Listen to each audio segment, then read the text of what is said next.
नमस्कार, आप देख रहे हैं एटी मनी बनो अपना फाइनेंस मिनिस्टर। मैं हूं आपके साथ कविता थपलियाल। एक ऐसा शो जहां पर हमारी कोशिश होती है कि बाजार की चाल की समझ आपको दी जाए, साथ ही आपके निवेश पोर्टफोलियो से जुड़ी तमाम बारीकियां आपको बताई जाए। लेकिन चलिए शो की शुरुआत करते हैं ऑन द शो के साथ।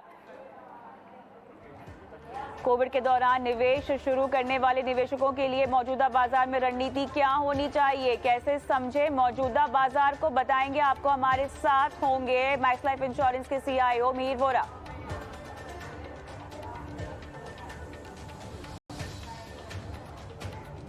फेस्टिव सीजन में शॉपिंग फीवर को कैसे रखें कंट्रोल में, कैसे गैर जरूरी खर्चों को कंट्रोल में रखें, जानेंगे आज।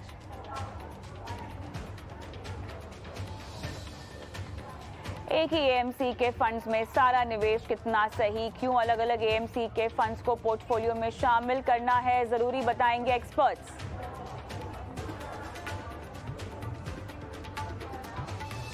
साथ ही हम आपको बताएंगे कैसे बनाएं एक संतुलित पोर्टफोलियो, निवेश, insurance, credit card, loan, crypto currency, tax जुड़ा कोई भी सवाल हमसे पूछना चाहते हैं तो एटी मनी बनो अपना फाइनेंस मिनिस्टर को अपना सवाल व्हाट्सएप कर सकते हैं। 9619873567 ये वो नंबर है जहां पर हमें इंतजार होता है आपके सवालों का।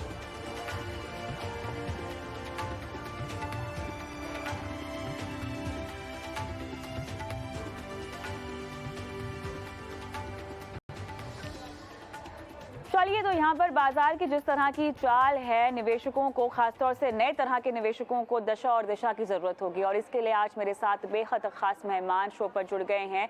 मेरे साथ डायरेक्टर और CIO max life insurance Mihir Vora. Mihir, स्वागत है आपका हमारी इस बेहद खास पेशकश में, क्योंकि आज हम बात करने वाले हैं उन तमाम निवेशकों की, खासतौर से जिन्होंने पैंडेमिक के दौरान इन्वेस्टमेंट की शुरुआत तो की हो लेकिन मौजूदा समय में शायद बाजार को समझ नहीं पा रहे हो। तो ये बताएं, इन तमाम निवेशकों को आप क्या कहना चाहेंगे जो कि तमाम ट्रिगर्स को पहली बार देख रहे हैं, समझ रहे हैं। वैसे तो इस तरह की चाल उनको कई साइकिल्स जो बाजार में गुजार देते हैं लोग, उनके मुकाबले देखा जाए तो काफी कुछ सिखा रही है। क्या कहेंगे निवेशकों को आप? देखिए, समझ में तो अभी तक आ ही गया होगा। जिस तरह से एक ड्रीम रन हुआ है 2020 ऑनवर्ड्स, जब ऐसा लग रहा था कि दुनिया खत्म हो रही है, इंडिया खत्म हो रहा है, तभी बॉटम बन गया था। और जिस तरह से बॉटम से बाजार चली है, और in spite of Covid wave 1, जो डेल्टा लास्ट ईयर 21 में हमने डेल्टा देखा, वो सब वो सब कठिनाइयों को पार करके जिस तरह से हमारी इकोनॉमी ने आगे प्रोग्रेस किया है, तो मेरे ख्याल से अभी तक तो जो बेयर्स है वो भी काफी कन्वर्ट हो चुके हैं, और जो इंडिया की जो लॉन्ग टर्म स्टोरी है उस पर कन्विक्शन बहुत ही ज्यादा बढ़ गया है। इसका मतलब ये नहीं है कि कोई रिस्क नहीं है बाजार में, ऑफ कोर्स रिस्क है। खास करके जो वैश्विक वातावरण है, ग्लोबल इकोनॉमी का जो सिचुएशन है वो वरीसम है। तो हेडविंड्स भी हैं, बट लेकिन जो इंडिया की जो कोर स्ट्रेंथ है उसमें तो मेरे ख्याल से कोई शंका नहीं है।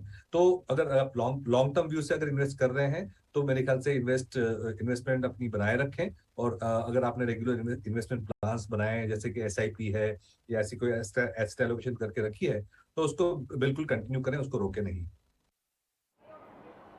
बिल्कुल सही मिहिर, लेकिन साथ ही हमें ये समझना होगा कि बाजार की मौजूदा चाल जो है वो काफ़ी हद तक विकसित देशों में जिस तरह की क्राइसिस चल रही है, जो उतार चढ़ाव अनिश्चितता है, उसकी वजह से हम हमारे बाजारों की चाल को भी डगमगाता हुआ देख रहे हैं। लेकिन ये मुझे ये बताएं कि हम अपने घरेलू ताकत और घरेलू दम पर कब तक विदेशी और विकसित बाजारों से जो दिक्कतें आ रही हैं उसको झेल पाएंगे? हमारे कदम कितने स्ट्रॉन्ग है, कितने मजबूत हैं?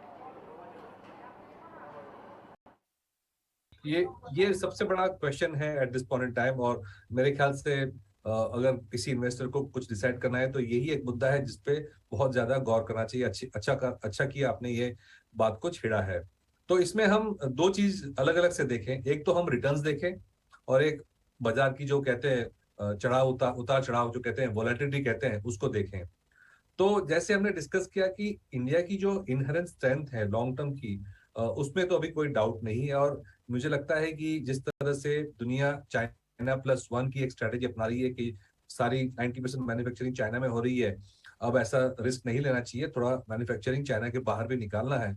तो अगर चाइना का एक स्मॉल परसेंटेज भी हमें मिल जाता है तो एक बहुत बड़ा इन मैन्युफैक्चरिंग बेस हम बनाएंगे, और बन रहा है। केमिकल्स में हम देख रहे हैं, इलेक्ट्रॉनिक्स में हम देख रहे हैं, बहुत सारे सेक्टर्स में जो है कंपनी अपने निजी डिसीजन से और गवर्नमेंट के प्रोत्साहन से भी इंडिया में मैन्युफैक्चरिंग बेस डाल रहे हैं। दूसरा एक हमें ये फायदा हो गया कि जो यूरोपियन है इकोनॉमी, वो बहुत ही बुरे हाल से चल रही है, क्योंकि उनके यहाँ पे जो रशियन गैस थी उसकी सप्लाईज कम हो रही है, और ये प्रॉब्लम जल्दी सॉल्व होता हुआ दिख नहीं रहा। तो चाइना की मैन्युफैक्चरिंग तो आ ही रही है, बट अभी सडनली लास्ट 6 महीने में ऐसा लग रहा है कि यूरोप से भी काफी सारी मैन्युफैक्चरिंग डिमांड जो है वो इंडिया आएगी। तो एक एक बोनस हम कह सकते हैं इंडिया को मिल गया है। तो एक जो लॉन्ग टर्म रिटर्न्स की बात करें हम, तो मेरे ख्याल से कोई शंका नहीं है, इक्विटी ने इंडिया में लॉन्ग टर्म रिटर्न्स 10 से 15% का कंपाउंडेड रिटर्न्स दिया ही है, चाहे कोई भी लेवल पे आप एंटर करें।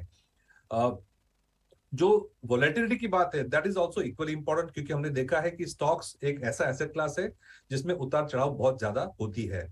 तो इसकी वजह से हम हमेशा कहते हैं कि ये वोलेटिलिटी को आप राइड करें, और उसका सॉल्यूशन एक ही है कि लॉन्ग टर्म के हॉराइजन से इन्वेस्ट करें, लॉन्ग टर्म व्यू लेके इन्वेस्ट करें। अगर हम एक साथ सारा पैसा लगाएं तो भी बहुत रिस्की है, क्योंकि हमें पता नहीं है ये लेवल से बाजार 10-20% गिर भी सकता है, 30% गिर भी सकता है, और 30% ऊपर भी जा सकता है। लेकिन एक ज्यादा रकम एक साथ लगाने से रिस्क ये रहता है कि हमारी होल्डिंग कैपेसिटी वीक हो जाती है।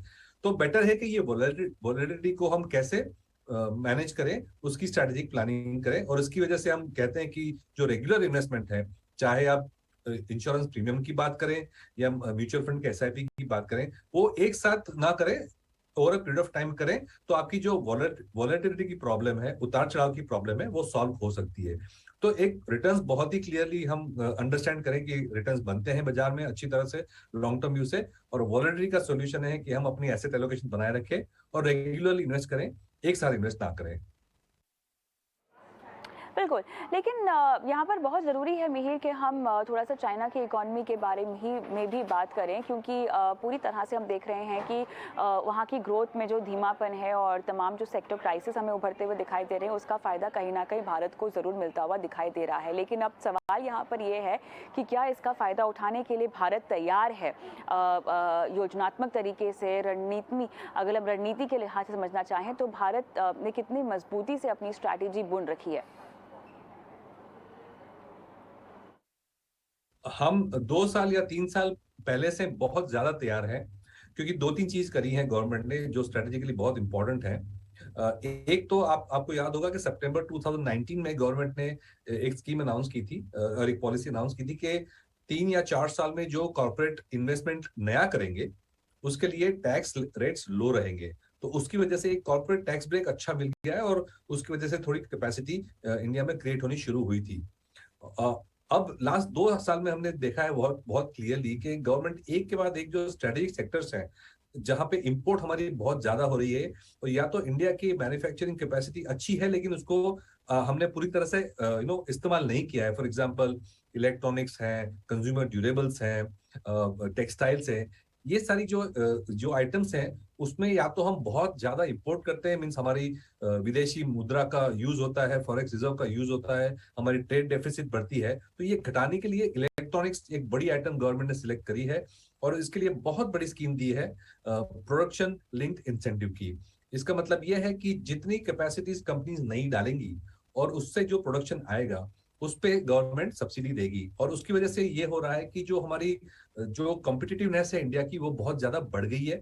और हमने देखा है कि बड़ी बड़ी कंपनीज है, Korean companies, Japanese companies, even Chinese companies ने ये स्कीम का फायदा उठा के बड़े बड़े प्रोजेक्ट्स अनाउंस किए हैं। और जैसे हम देख रहे हैं कि ऑन द ग्राउंड भी एक्टिविटी हो गई है, नए नए प्लांट्स आ रहे हैं। इनफैक्ट मोबाइल फोन्स वगैरह के जो पार्ट्स हैं, सब असेंबलीज हैं, उसके लिए टाटा जैसे बड़े ग्रुप ने भी बड़े बड़े अनाउंसमेंट किए हैं। और मेरे ख्याल से गवर्नमेंट इसको ओपन एंडेड रख रही है कि कोई इस पे कैप नहीं डाल रही, जो भी कंपनी अच्छी प्रोजेक्ट लेके आ रही है ये सेक्टर में उसको ये इंसेंटिव मिल रहे हैं। तो मेरे ख्याल से इलेक्ट्रॉनिक्स एक बहुत बड़ा सेगमेंट है जहाँ पे काफी एक्शन हो रही है। सेम जो कंज्यूमर ड्यूरेबल्स है, फ्रिज है या रेफ्रिजरेटर्स हैं या एयर कंडीशनर है, उस तरह की जो आइटम्स है उसके लिए भी स्कीम अनाउंस करी है, उसमें भी काफी कैपेसिटीज आई है, आ रही है, कंपनीज ने अनाउंस किया है। और जो थर्ड वेरी रिसेंटली जो गवर्नमेंट ने बोला है कि जो डिफेंस है वो एक हमारा बहुत, अगेन इलेक्ट्रॉनिक्स की तरफ बहुत बड़ा इंपोर्ट आइटम है, उसकी वजह से हमारी मुद्रा बहुत यूज होती है, फॉरेक्स रिजर्व बहुत यूज होते हैं। प्लस ये तो एक देश की सिक्योरिटी का लॉन्ग टर्म का मामला है कि भाई हम अपने खुद के हथियार नहीं बनाएंगे तो हम किस पे डिपेंड करें लॉन्ग टर्म के लिए।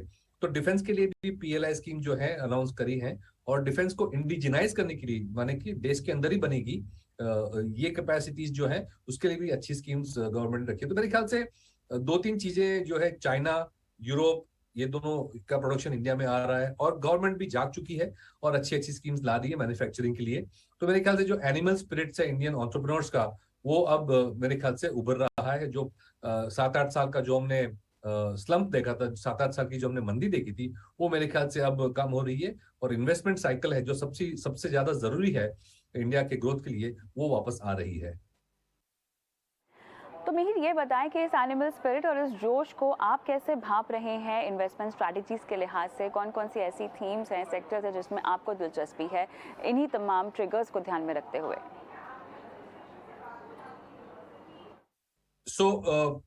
अगर यही थीम पे अगर देखें तो मैन्युफैक्चरिंग थीम में काफी सारी चीजें आ जाती हैं। एक तो जो कंपनीज अनाउंस कर रही हैं कैपेसिटीज, तो ऑफ कोर्स उनकी तो प्रोडक्शन बढ़ेगी, लेकिन ये कैपेसिटीज क्रिएट करने के लिए जो कैपिटल गुड्स चाहिए, मशीनरी चाहिए, इलेक्ट्रॉनिक्स, इंजीनियरिंग एंड कंस्ट्रक्शन की जो है कंपनीज, वो भी काफी फायदा हो सकता है।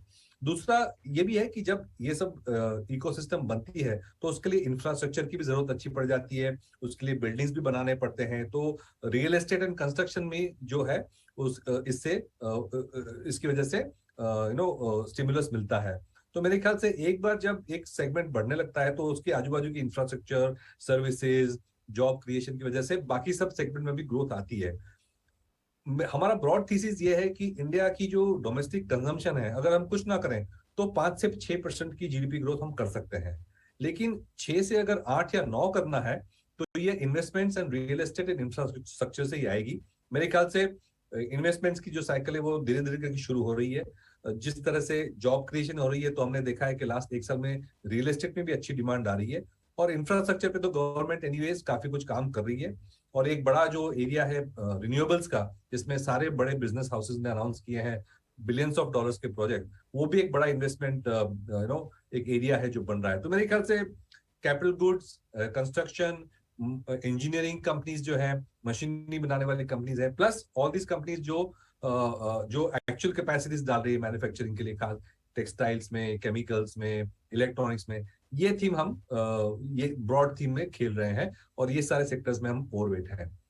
इससे लिंक्ड अगेन एक सेक्टर अगर हम देखें तो फाइनेंशियल्स हैं, क्योंकि ये सब जितनी बिजनेसेस हैं अगर एक्सपांड हो रही हैं तो उनको वर्किंग कैपिटल चाहिए, उनको फिक्स्ड एसेट क्रिएट करने के लिए लोन चाहिए। तो इसमें डायरेक्ट इंपैक्ट पॉजिटिव आता है बैंकिंग को, और हमने देखा है कि लास्ट 3-4 महीने में बैंकिंग क्रेडिट ग्रोथ जो है, जो 6, 7, 8, 9% पे चल रहा था, अब 14, 15, 16% तक आने लगा है, और मेरे ख्याल से ये एक्सीलरेट होते रहेगा। तो बैंकिंग को डायरेक्ट फायदा होता है ग्रोथ का। तो बैंकिंग तो एनीवे ओवरवेट रहना ही चाहिए जब जीडीपी ग्रोथ की बात होती है। तो एक जो है बैंकिंग, और दूसरा जो है engineering, construction, machinery companies and all the PLI link companies, जैसे हमने बात की, वो एक खेल सकते हैं। दूसरा ऑफ कोर्स डोमेस्टिक डिमांड भी क्रिएट होती है, तो कंजम्पशन की भी थीम आ जाती है उसके साथ। तो उसमें हम देखते हैं कि ऑटोमोबाइल की सेल अच्छी हो रही है, जैसे जॉब्स क्रिएट हो रही हैं, उसमें बिल्डिंग मटेरियल्स है या पेंट्स हैं, उसमें भी जो है अच्छी हो जाती है डिमांड। तो ये सब थीम्स जो है local demand, local economic growth की जो है वो हम खेल रहे हैं हमारे पोर्टफोलियो में। चलिए आगे बढ़ते हैं, और चर्चा को समेटने का समय आ गया है मिहिर, लेकिन बहुत ज़रूरी है समझाना निवेशकों को कि अब जिस भी तरह के इन्वेस्टमेंट में वो है, कैसे फिगर आउट करें कि किस तरह के निवेश से कब निकलना है। निकलना तो एक तो वैल्यूएशंस, बट वैल्यूएशन बहुत ही पेचीदा एक एरिया है जहाँ पे आम इन्वेस्टर्स बहुत ज्यादा कॉल नहीं ले सकते। तो हम यही कहते हैं कि अगर आपके पास गुड क्वालिटी का पोर्टफोलियो है, जहाँ पे मैनेजमेंट और जो सेक्टर है रेलेवेंट है, उस पे अगर आप बनाए रखें, तो मेरे ख्याल से एग्जिट की स्ट्रेटजी जरूरत नहीं है, क्योंकि लॉन्ग टर्म में ये सारे स्टॉक्स कंपाउंड होते ही हैं।